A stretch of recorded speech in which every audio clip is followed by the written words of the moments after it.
Yo, what up, Wolfpack? This the Blind Wolf, and we back at it again. I'd like to thank everybody that subscribe, like, share, comment on these videos. I truly appreciate it from the bottom of my heart. All right, come on, Wolfpack, let's go on this journey. Y'all know I lost my eyesight July 7, 2007 while I was in prison. Well, life went on after prison. And I'm receiving SSI. I done met up with this girl. I done started staying at her house. But I initially came there renting rooms from her. And over time, me and her, we got together. And next thing you know, this was my little chick, whatever, whatever. So she's renting rooms, and she got the top floor sold up with rooms. The front, somebody's in the front room, somebody's in the middle room, and somebody's in the back room. So the older couple in the front room were real cool. It was they minded their business. You ain't even know they was there for real, and they were extremely nice and helpful. You know, to my situation in particular. The dude that was in the middle room, he was a real cool dude, somebody from around the way. I didn't really know him like that because this wasn't the area that I grew up in, but he grew up in this area, and he was real cool with a lot of people around there. And you know, he would walk with me to the store, introduce me to people, and it kind of like got me acclimated to the neighborhood and getting to know some of the, you know, the people around there. So if I'm walking around now, I got, you know, the dudes on Walbrook, the dudes on Clifton, the dudes on Fulton, the dudes on Pennsylvania Avenue. I got all of these people, you know what I mean? You know what I mean, looking out for me now. So everywhere I'm walking, I'm hearing Stoke, you all right, man? You all right? You good? You good? You good? So, and I'm starting to learn everybody's voices. So I'm like, yeah. So I'm getting locked and loaded around the way. So everything cool. Okay. Now, she's like I said, she's renting these rooms. And one of the dudes that she's renting the room to, the one that live in the back room, he's he's a boy. He likes boys. And that has nothing to do with me. That has nothing to do with me. So I don't want anybody to think like, you know, that had anything to do with what I'm about to say about this guy. Because, like I said, that don't have nothing to do with me. All right, boom. I get to working at this little store, you know, putting in inventory, you know, for the dude. Um, I learned the area, and he was giving me a couple $100 a week, you know, just to come in there and make sure everything is stocked up. Being able to know the amounts of whatever it is that's in the stock room, and if it's something that needs to be, you know, picked up from out the stock room. I'm at the store all day. I go back there and get it and pull it out there, and then he'll put it on whatever shelf that he needs it to go on because he can maneuver around the store a lot better. But in the inventory room, I set everything up so that I knew where everything was. All right, boom. So I got my little job. I'll go in the house. And when I come in the house this one particular day, it sounded like it was raining in the house, but it wasn't raining outside. So I walks into the kitchen, and mind you, I walk with a white cane. So I walks into the kitchen, and it sounded like it's rain coming down in the kitchen for real.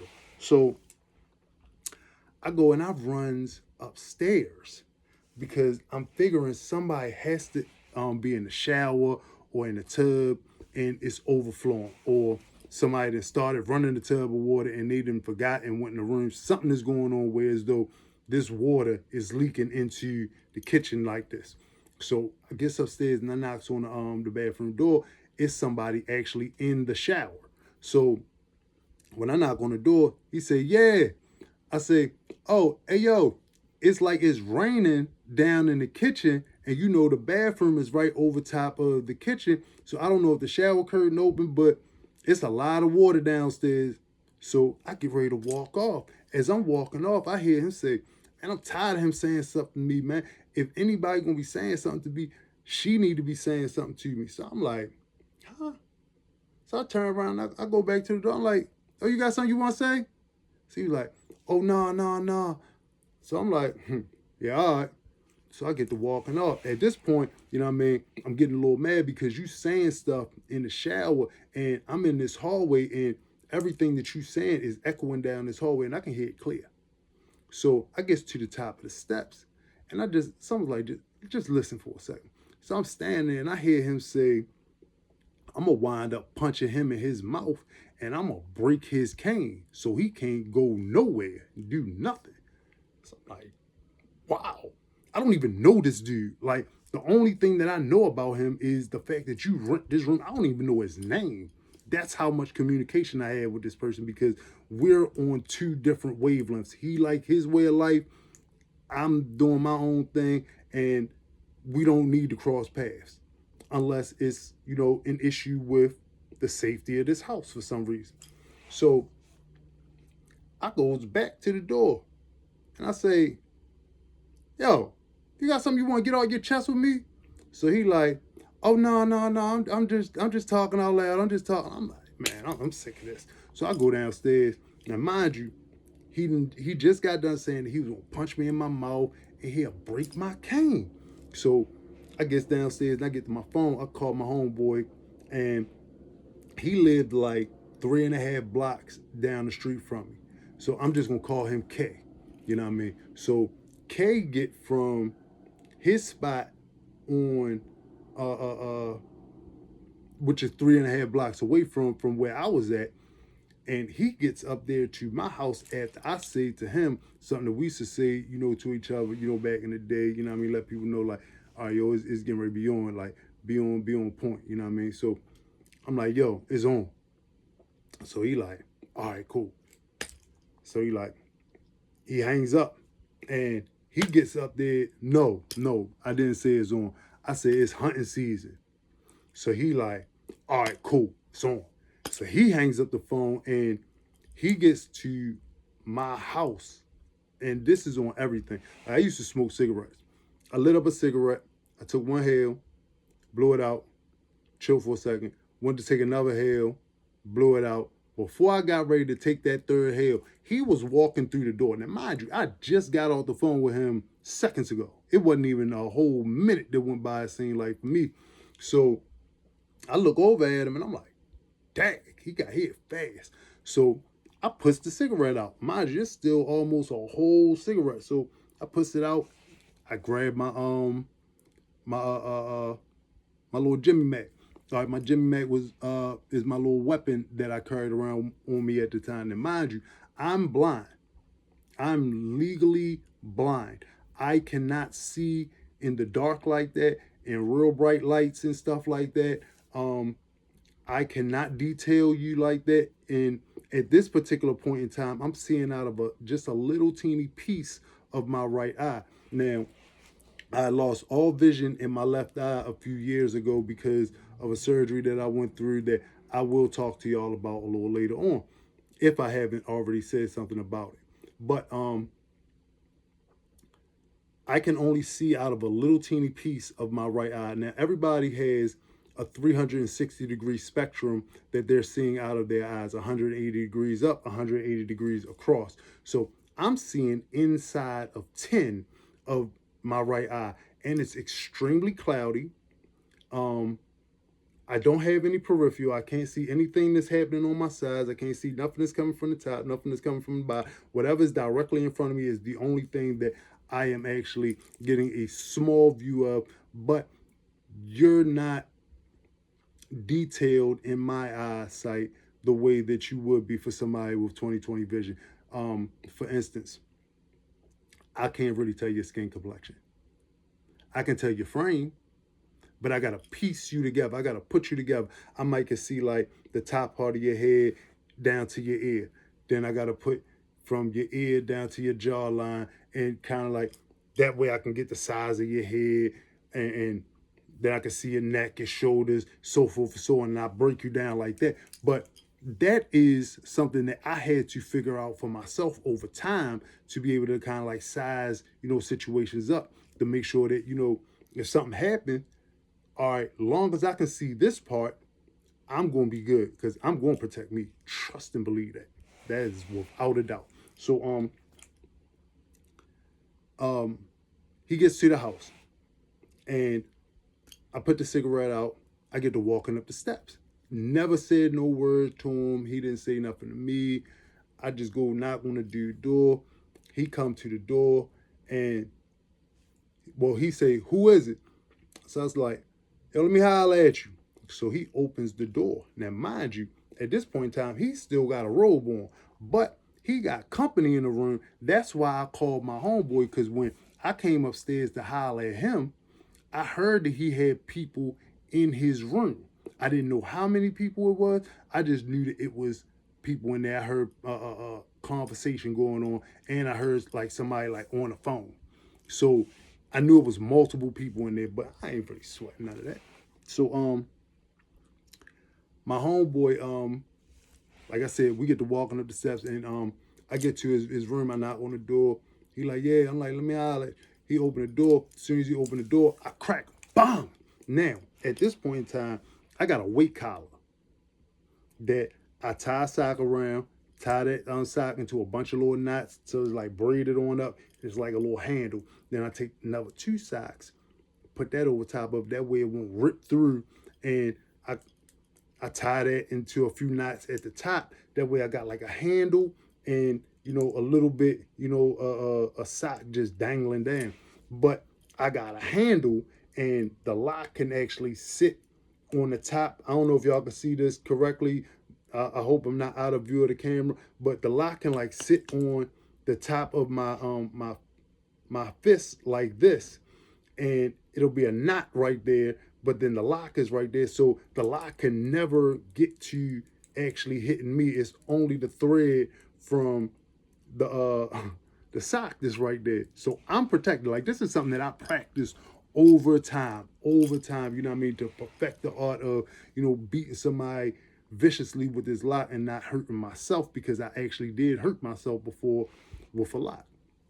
I'm gonna tell that story later on. So I get him when he opened the door, I pop, bang, and I'm talking about right on the top of his head. As soon as I hit him on the top of his head, like I said, I can't see that well, but I can see something. I seen that blood squirt straight up the top of his head and start. I'm talking about it drenched him. He fell back on the bed. Boom! He bounces off, and as he bouncing off, he's crawling for his cell phone. He grabs his cell phone. So I'm going to go finish him off. I'm on some finish him type stuff. So as I'm going to go finish him off, my homeboy, he grabbed me. He like, no, no, no. So when he grabbed me, I'm still pulling forward. And my homeboy K, he's super strong. He got these big country hands. Like, he used to slap trees and stuff.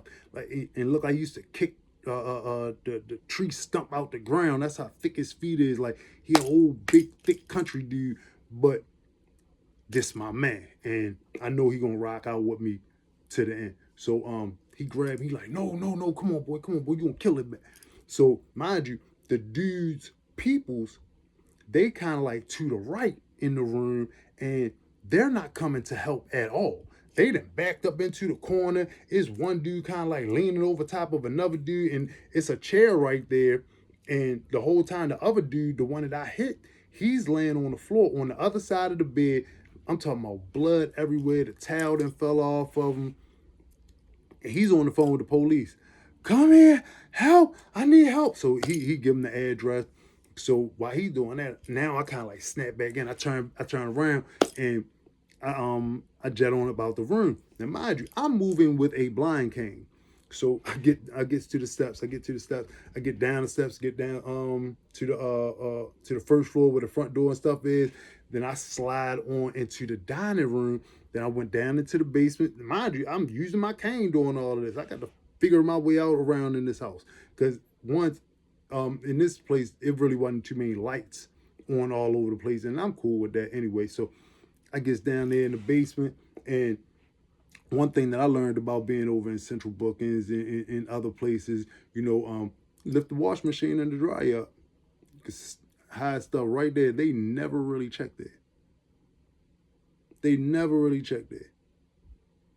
So I stick it up in there, and it's a particular little spot, you know what I mean, that I knew with the older washing machine. I can't say that about these new washing machines that dry, but the older washing machines that dry, they had like little spots in it that you could tuck stuff away that I knew directly where to go.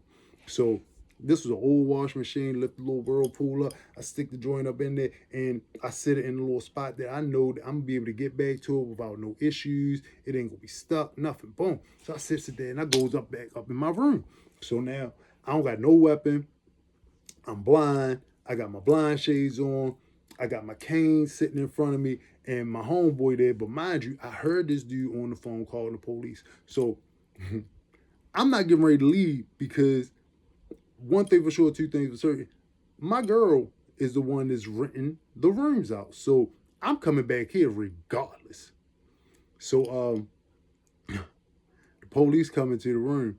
And as soon as they come into the room, they well, first of all, before they came in the room, I told my homeboy, I was like, look, act like you helping me sort my clothes out. I ain't really had no dirty clothes like that. All these clothes was clean for real. But I took them all out and I dumped them all on the floor and I got to mix them around.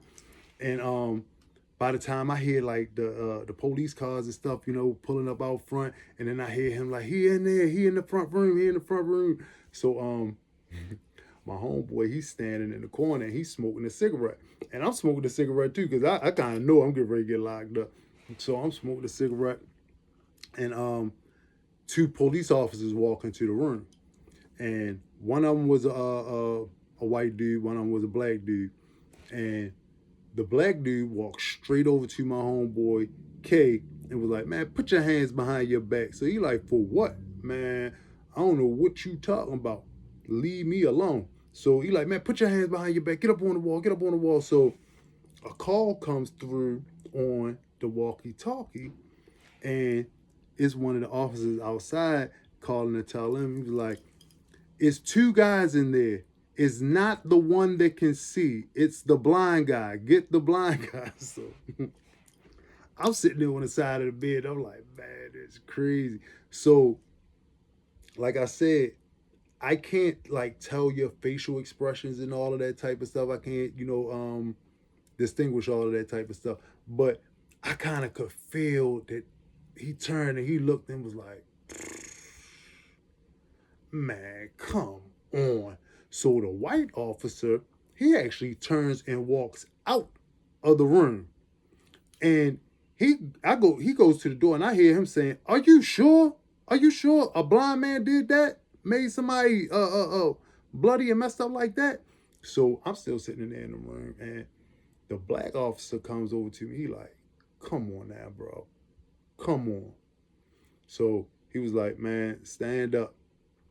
So I like I said, I got my homeboy K there, and he was telling me, no, these whites, these colors, these darks, and it looks like I'm sorting out my clothes. So I said, can I at least put my clothes back in into the bags?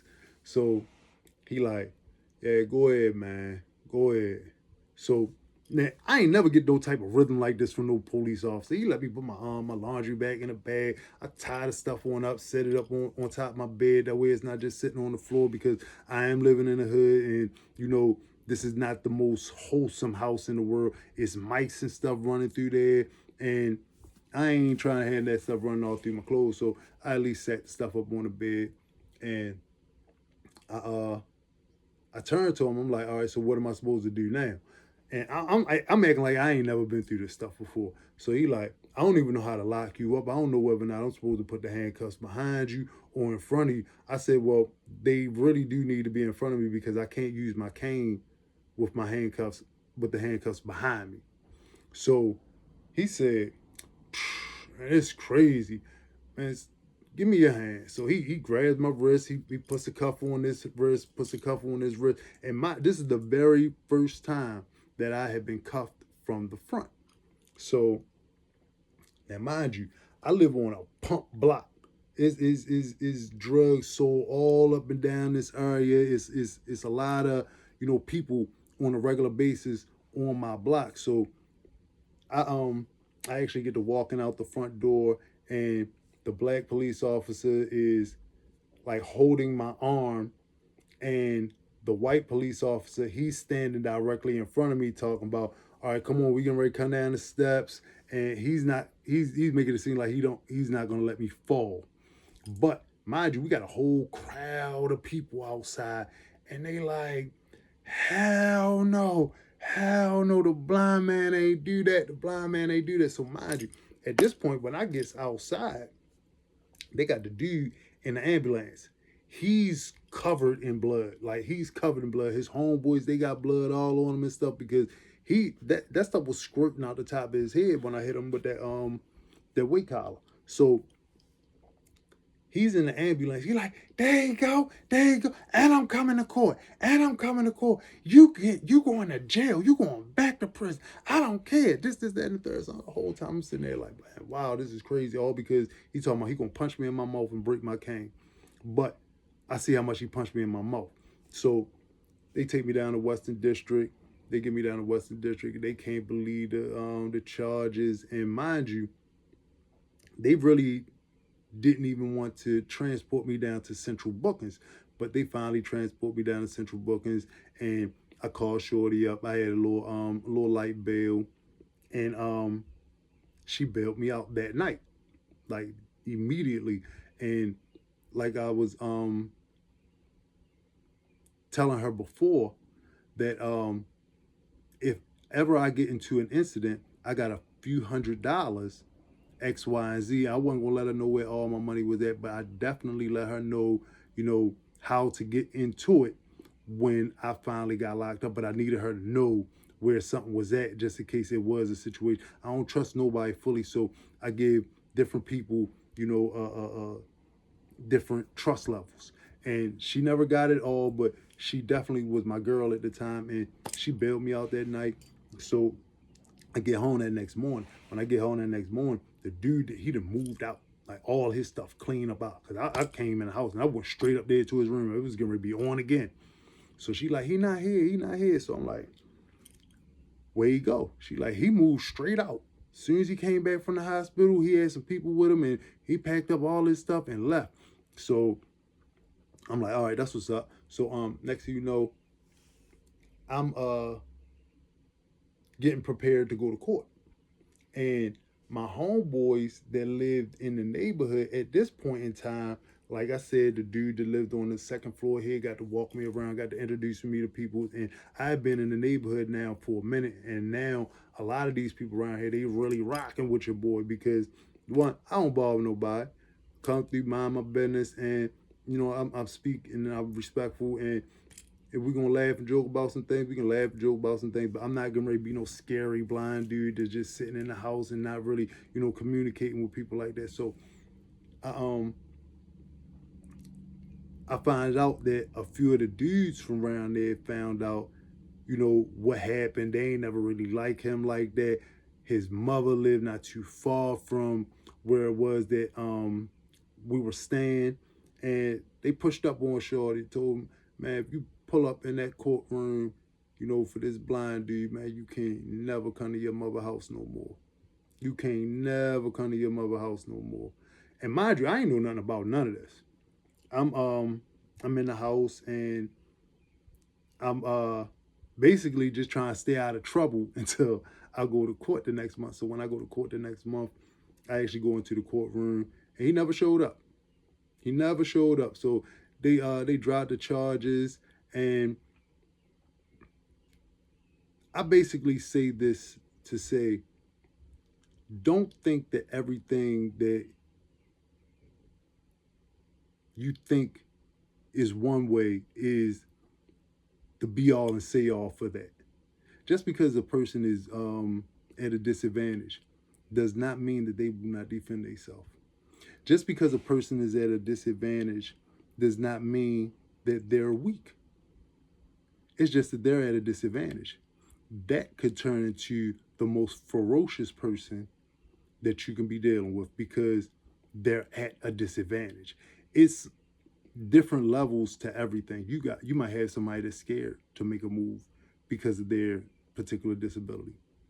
And then may have somebody that's so scared that they have to scream out and call for help and make it a big scene because they're so scared and they're so paranoid because they know they're at a disadvantage. Or you could have somebody that's so paranoid so nervous about, the situation is, turning left, that they instantly do something right then and there. And that's what I was at this point in time. I was willing to do something right then and there. So I say that to say this. Marcus Aurelius said, everything we hear is an opinion, not a fact. And everything that we see is a perspective, not the truth. Take heed to that. Take deep heed to that, because what you may be thinking is one way could be something totally different. And this dude had to find out the hard way that everything you see is a perspective, not the truth. You thought because I was visually impaired and I walk around with this cane that you're gonna be able to just say whatever you wanted to say to me. You could talk about doing something to me and nothing was gonna happen to you. But that's not what happened. This guy took the road that he took, and then he took a trip to the hospital. And now he's being, treated like, the sucker that he is in his neighborhood. You walk up and down your mother block, and dudes on your block know that you got, done dirty by somebody that's blind, somebody that walk with a white cane. So everything you see is not the truth. I mean, everything you hear is not the truth. Everything you see is not a fact. It's perspective. It's perspective. And you got to differentiate for yourself what you want to be. Now, this is for my people with some sort of disability, some sort of inability to do what everybody with all their faculties can do in life. It's up to you to say whether or not you matter to you. Now, I'm not here to say, everybody is in a situation where they can defend themselves. But you don't have to take it. You can reach out for some sort of assistance from somebody, even if it's no more than, I don't normally condone this, but if you're disabled, call the police. Do not be sitting around allowing people to beat on you, threaten you, make you scared to move in life. Don't live like that. That is a living hell. That is a living hell. But this is a way that if you're not willing to fight, this is a way that you can actually get, notice to whatever it is that you have going on. Don't be ashamed to look for some sort of assistance and some sort of help if you're at a disadvantage. If you can't see, you can't walk, you don't have any hands, you can't hear like that. Well, I don't know if that will, I mean, it will have to, play a factor in you being able to defend yourself. But if you have some sort of disability, don't be shy about reaching out for some sort of help. Don't be shy about it. It's about time that the bullies of the world find out ain't nobody scared of y'all. Ain't nobody scared of y'all. Y'all talk tough, do phony stuff. Most of the arguments and beefs and stuff that I've, gotten into since I done lost my eyesight, do you know more people pull guns out on me now that I'm blind than ever before? Ever before. When I could see, I didn't deal with most of these issues that I deal with now. But now, I got dudes cocking stuff in front of me. I'm like, wow, you doing this for a blind person? For a blind person? But that's what this world has come to. It's come to a land full of lollipops. And I'm just trying to stay sucker free. I'm just trying to stay sucker free. I'm trying to mind my business. I'm trying to do my own thing. And if I can be there to help somebody, I'm going to be there to help them. And that's genuine coming from the bottom of my heart. Because I know what it's like to be, a person with a disability, and you got people stepping on your cane, stepping on your shoes, on the bus. You can't get a seat. People kicking your stuff out the way. And that's just stuff that I've had to deal with as a blind person, because I can't see who's doing it. I can't turn around and be like, hey, that was you. I can't do that. I just got to be sitting there like, man, what the heck happened? And I'm still lost. And most of the time, ain't nobody gonna say nothing. I could be on the bus and somebody could be sitting right there and will see some disrespectful stuff happening and nothing will happen. Nothing will happen. So this kind of stuff, at this point in time in my life, had kind of like had me, cuckoo for Cocoa Puffs. I was ready for whatever. Ready to go back to prison. And I ain't gonna lie to y'all, I kind of felt more comfortable in prison than I did on the streets, because this may sound crazy, but when I was in prison, at least you understood who you were around. When you out here on these streets, you don't know who you're around. You don't know who you're around. And you subject to be a part of any type of inhumane treatment known to man, especially if you have some sort of disability.